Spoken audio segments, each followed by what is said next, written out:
Decommissioning is one of the losses of the fiscal year 1955, where we're going from 11,000 active duty CBs to around 9,000. On the reserve side, things are likewise. But let me turn from the downsizing and from the decommissionings as a sign of the times and talk about 302. We're the witness of a decommissioning of a great command. Born in the midst of Vietnam conflict that grew to over 1,700 people. And when I was there with it, not assigned to it, but in Vietnam in '69, Admiral Zumwalt at the time felt that this command could do anything, and I think he was right. After 5 years in Cam Ranh Bay in Vietnam, they went to Subic, where for 20 years they had a particularly exemplary performance during Typhoon, Project New Life, and other occurrences. Through it all, they performed in an outstanding manner. And then in 1992, they came here. Once again, faced with building a new camp, recovery from 5 typhoons, and finally an earthquake. One probably wonders, how can a command face challenge after challenge and do well? 2 reasons. One, I think, superb leadership in the senior enlisted and the officer. And then finally, the people assigned to this command are dedicated to the Navy and what they do.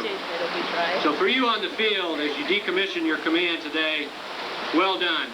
You represented well those who have gone before you, who sit over here to my right, my left. Before leaving to review your accomplishments, I would like to say that while you've been in Guam, you've done a spectacular job. Whether disaster recovery through 5 typhoons or in training and support where your readiness was improved, you did magnificently. So suffice to say, as you stand down, you have done well. And as we retire your command flag, we bid you farewell to an outstanding command who did it all well for 27 years. Go to your next duty stations knowing that you were part of something good. As we stand down 302, we are standing up 2 CBMUs in the reserves to take care of their very important mission. Our future has many changes in it in the Navy. Probably less resources, different ways to train and to organize and deploy. But through it all, I'm optimistic because I believe the CBs are an important part of the nation's defense team, so we have a very positive future. However, cynics will abound. As Sidney Harris said, a cynic is not merely one who reads bitter lessons from the past, but is one who is prematurely disappointed in the future. Don't be a cynic. Closing, let me thank you again for letting me be a part of this ceremony. But let us look ahead together and prepare for the opportunities that abound. And as we lower the command flag for the last time, we can all be proud of the accomplishments of a great command. I close with a thought I found by Whitney Griswold, who said, "Self-respect cannot be hunted. It cannot be public relation. It comes when we are alone, in quiet places, when we suddenly realize that knowing something good, we have done it. Knowing the beautiful, we have served it. And knowing the truth, we have spoken it." Lieutenant Commander Hamilton, you and CBMU-302 have done it all well, and on behalf of the nation, I thank you. Commander Hamilton, will you join me at the podium, please?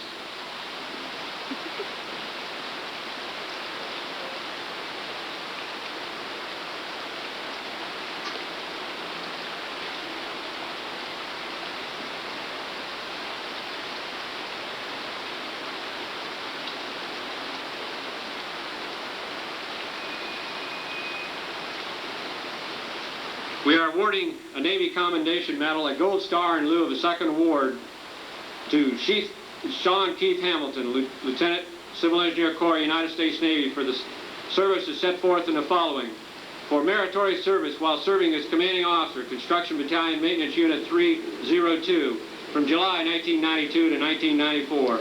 Lieutenant Hamilton consistently performed his demanding duties in an exemplary and highly professional manner. Displaying exceptional leadership, managerial skill, and professional expertise, he provided outstanding day-to-day organization support for 50 personnel assigned to the unit. His personal and professional efforts in this undertaking established excellent working relationships with the local government and community, as well as the Navy. Lieutenant Hamilton's distinctive accomplishments, unrelenting perseverance, and steadfast devotion to duty reflected great credit upon himself and were in keeping with the highest traditions of the United States Naval Service. For the Secretary of the Navy, signed by R.J. Kelly, Admiral, United States Navy, Commander-in-Chief, U.S. Pacific Fleet.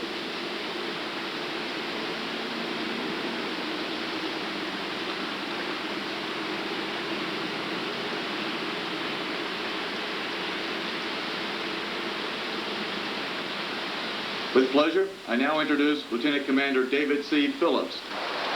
However, after reading through the history of CBMU-302 and pondering my predicament for some time, I finally decided to speak from my own perspective since I had spent time with the unit at each of its 5 locations and one detail site either assigned to the unit or with another command located nearby. Before I begin, I want to recognize 2 officers who were not able to be with us today to speak.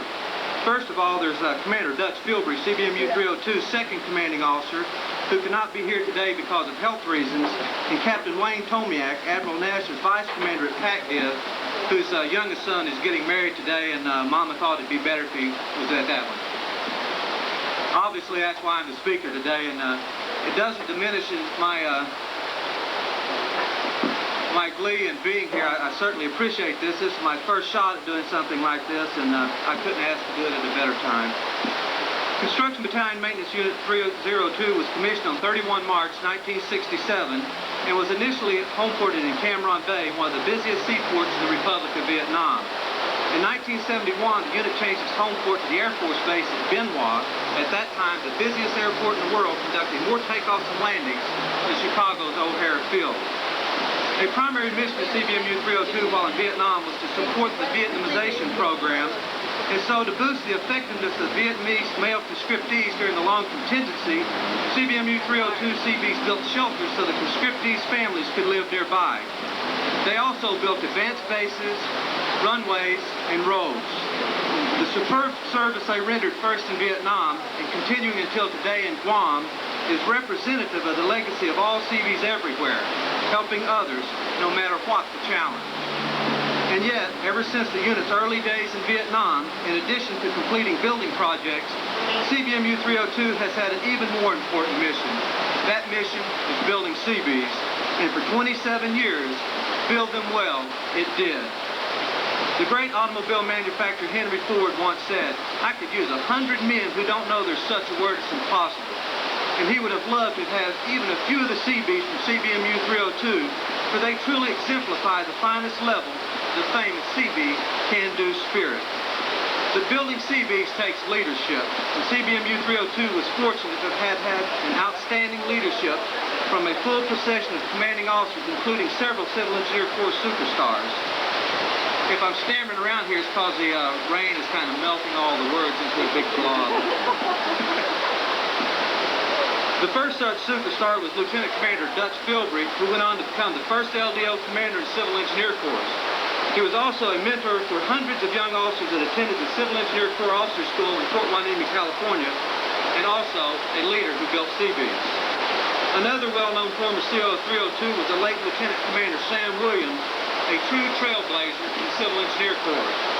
Among African Americans, he was the first black warrant officer, the first black LDO, and the first black LDO to command.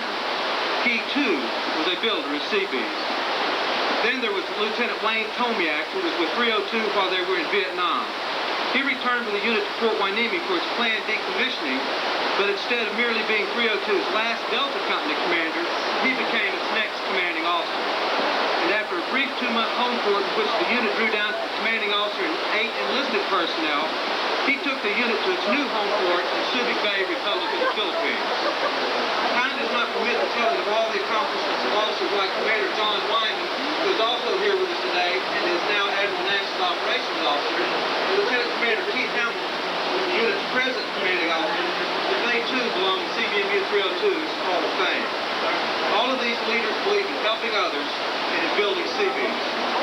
While in the Philippines, a new chapter opened for CBMU-302. It had already garnered an outstanding degree, a period of 7 years, making it the longest continuous Seabee detail ever deployed for Diego Garcia. Meanwhile, back at Subic Bay, there was a need for a Seabee camp, and so from late 1974 until early 1976, the main body worked to build Camp Jeffries and also to provide its camp maintenance support. But in 1975, at the same time that Camp Jeffries was under construction, the unit was called on to build yet another camp. This one on Granny Island was in support of Operation New Life, which had provided a temporary shelter for Vietnamese who had escaped their homeland at the end of the Vietnam conflict. Again, Seabees helping others. Of course, CBMU-302 had additional obligations at the U.S. Naval Facility in Subic, but even on top of those, at every opportunity, the unit ably assisted the Filipino community. Throughout southern Luzon, numerous civic action projects were completed, from the rebuilding of bridges and roadways washed away by devastating super typhoons, to the disassembly of a 6-story college building at Agana that had collapsed as a result of a massive earthquake. Working around the clock for 7 days after the quake, the unit recovered the bodies of 137 personnel. For its community assistance, the unit was awarded the Philippine Presidential Unit Citation, the Meritorious Unit Citation, and the Humanitarian Service Medal. Once again, a classic example of Seabees helping others. Without a doubt, 302's greatest challenge in the Philippines came in June of 1991, when Mount Pinatubo's volcanic eruption and the concurrent passing of Typhoon Yuna inundated the U.S. facility in the local area with over 8 inches of wet ash and sand. Throughout the storm, CBMU-302 dispatched search and rescue and engineering assessment teams. As the storm subsided, the unit immediately began clearing roadways and the airfield, restoring water systems, and repairing the power distribution systems. In the following months, the units were key to the U.S. facility's miraculous recovery from that unique compound disaster. The 302's attention was not limited to the naval base. At the same time, the unit assisted the local community by repairing bridges and roofs and erecting temporary evacuation centers. Yet again, Seabees helping others. For that outstanding performance,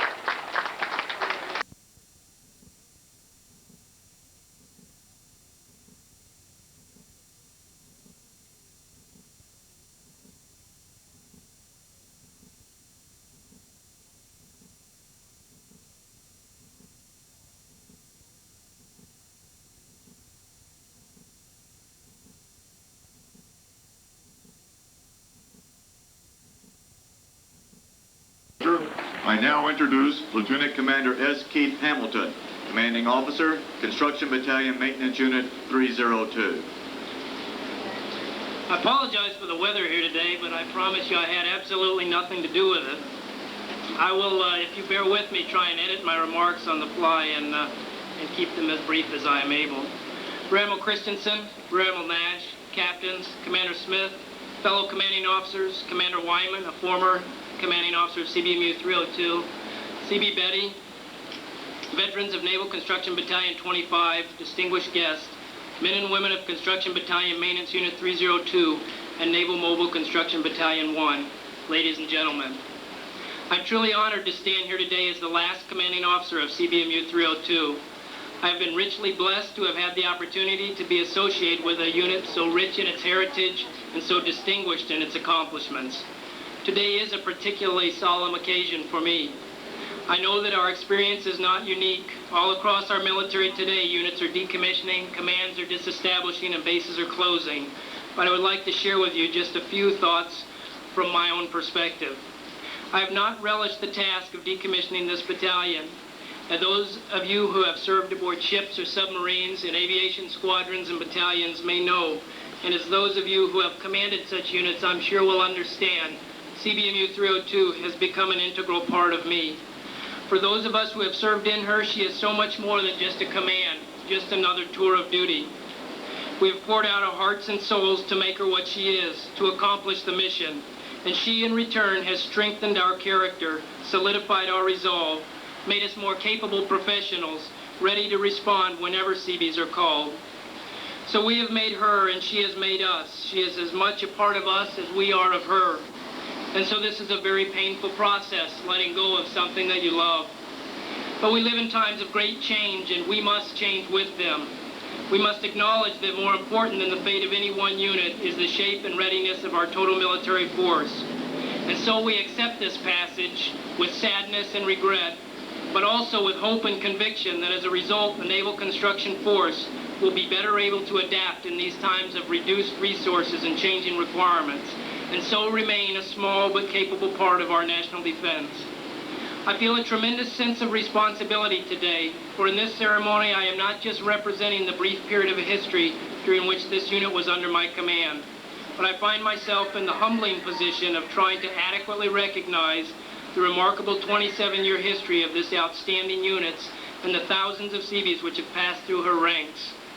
I will not try to recount the details of the unit's history. Admiral Nash and Commander Phillips have done a wonderful job of that.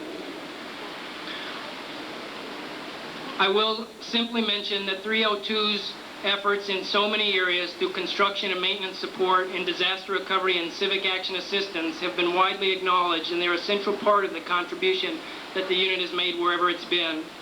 When I assumed command from my predecessor, Lieutenant Mark Lebanati, he shared with me how complete and total the responsibility of command was, right from the very moment you uttered the words, "I am ready to relieve you, sir."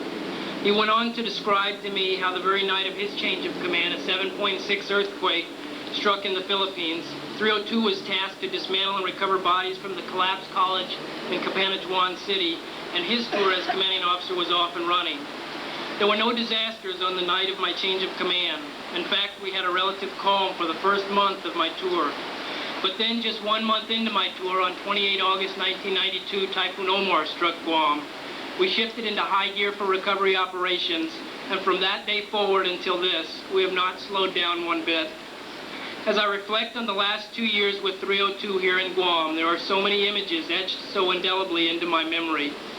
The unending typhoon season of '92, Camp Omar going up, tearing it back down, putting it up again, and tearing it back down again. The children and the babies playing on the plywood floors of those tents. The 24-hour-a-day construction operations for Saipan's American Memorial Park, and how each day and a half we saw accomplished the amount of work normally requiring an entire week to complete. The people of Saipan who greeted us everywhere we went with a thumbs up and a CB's can do, and on numerous occasions with a fiesta to boot. The great 8.2 earthquake of '93 and so many, many others. There are tangible products like the many facilities which stand as a lasting testament of our time here on Guam. The locker room facilities at Simon Sanchez High School, built in just 3 weeks so that the school could open its doors on time. 4 of the PEB buildings down in the EOD camp, a K-span at the Naval Magazine. Temporary classroom buildings at Inarajan High School, the new deck at Top of the Mar. Our own new camp facilities, just to name a few. But every bit as important are the intangibles, the things you can't see, but the things that I will never forget. It has been a real privilege to have worked with 5 different CB battalions on projects, including some of those I just mentioned, and during military exercises. It's also been particularly enjoyable to have been able to participate with them on social occasions and in wardroom functions. But perhaps most of all, it is the personal life experiences that we have shared with unit members which make this tour so special. The births, the death of family members, the weddings, the awards that I had the privilege of presenting, the frockings and advancements, the disappointments and frustrations. A baby born to construction electrician 3rd class Radok shortly after tearing down Camp Omar and rebuilding it between the passages of Typhoons Brian and Elsie. A baby so appropriately named Brian Omar Radok. My own second daughter, born just 3 days before the earthquake. What a rude awakening she had on her very first day at home. The individual on the rifle range ready to give up because they could not qualify with their M16, and their subsequent elation when after a little patience, a little practice, and a little coaching, they did in fact qualify. The pride that we all felt when putting the pin on a newly CB combat warfare qualified individual. Yes, it was the people which have made this job so rewarding, and these are the memories I will cherish. There are many people who deserve special thanks and personal recognition for the support they have provided me and the command over the last 2 years. I thank God for the tremendous opportunity and rewarding experience which this has been for me. I have sought His counsel and His wisdom on every important decision. I have sought His strength, and He has sustained me. I give Him credit for every good thing which has been done.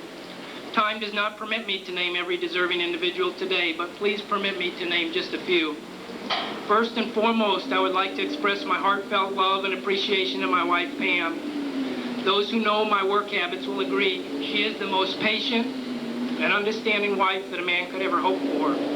Not only does she take care of me and our 2 daughters, but she takes care of virtually all the business of running our home so that I can focus my attention on work. Thank you, Pam. Rear Admiral Nash.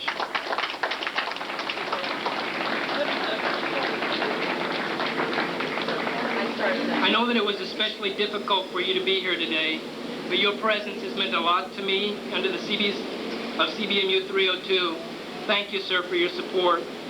I would like to present you with a battalion plaque, which is inscribed with the dates of our commissioning and decommissioning.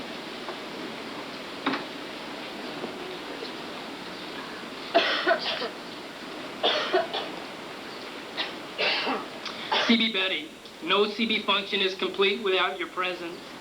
You are a gracious and generous person and a true friend of the CBs. Thank you for being here today, and thank you for your unending support. Commander Smith, Lieutenant Commander Phillips, Lieutenant Commander Castaldo, officers and men of Naval Mobile Construction Battalion 1. There is a special acknowledgement inside the front cover of the program intended to express my sincerest appreciation for making this ceremony possible. You have treated us like one of your own from the moment you arrived in camp. In recognition of all you have done for this battalion, I would like to honor you with the last CBMU-302 battalion plaque.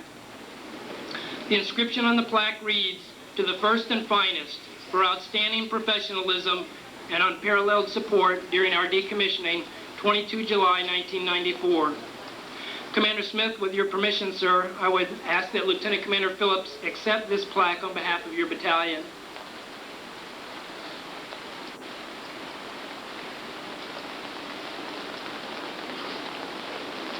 Ramo Christensen, thank you, sir, for helping make this ceremony so memorable to so many of us. I have saved for last the people who deserve the lion's share of the credit for the work this battalion has completed on Guam. From the first time I saw them in action, I knew that they were something special. They can pull together as a team to accomplish what must be done as well as any group of people I have ever witnessed. I have never had to hesitate about their ability to do a job, and I have always had complete and total confidence that they were ready to deploy anywhere and accomplish their mission. Chiefs and first-class petty officers of CBMU-302, you are the best.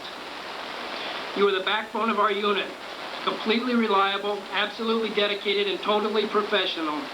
You turned my dreams into reality, and you did it on a daily basis. Senior Chief Blakely, in an especially difficult assignment as Executive Officer and Command Senior Chief, you have been my trusted advisor and a leader among leaders.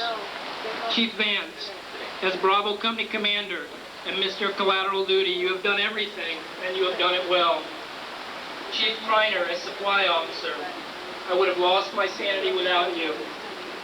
We could not have survived without your outstanding management of that key department.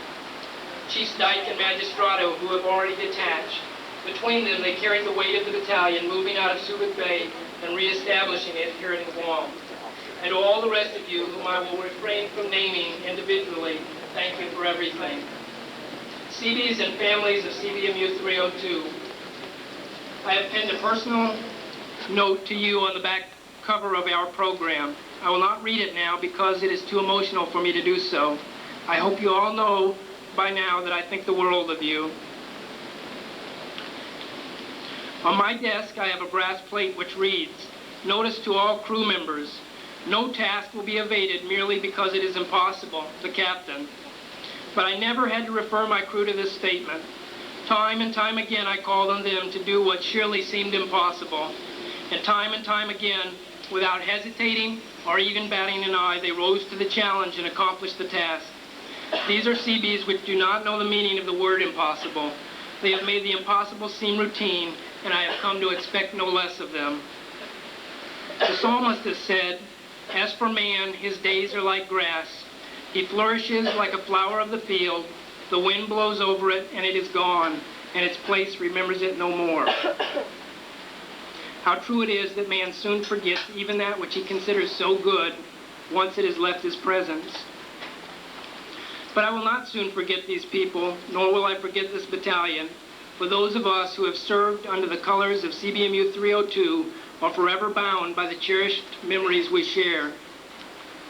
I would like to close my remarks by reciting the battalion creed because it so accurately characterizes the men and women who have served in this unit over the past 27 years, and it summarizes in one sentence everything I've been talking about. The man who says it can't be done usually finds himself being interrupted by a CBMU-302 CB doing it. Thank you all for taking the time out of your busy day to join with us on this momentous occasion. I will now read my orders. Bupers Order 0634, official change of duty orders for Lieutenant Commander S. Keith Hamilton, Civil Engineer Corps, United States Navy. When directed by reporting senior, detached from duty as commanding officer, Construction Battalion Maintenance Unit 302, report not later than 8 August 1994 to student, Naval War College, Newport, Rhode Island. Signed R.J. Zlatifer, Vice Admiral, U.S. Navy, Chief of Naval Personnel.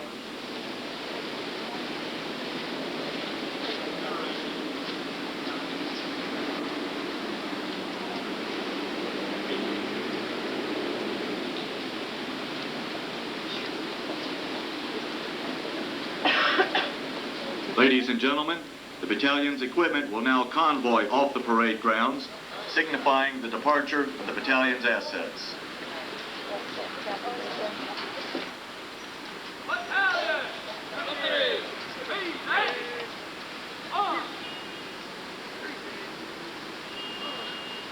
Convoy, Commander! Departure convoy!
Ladies and gentlemen, the battalion will now strike the colors.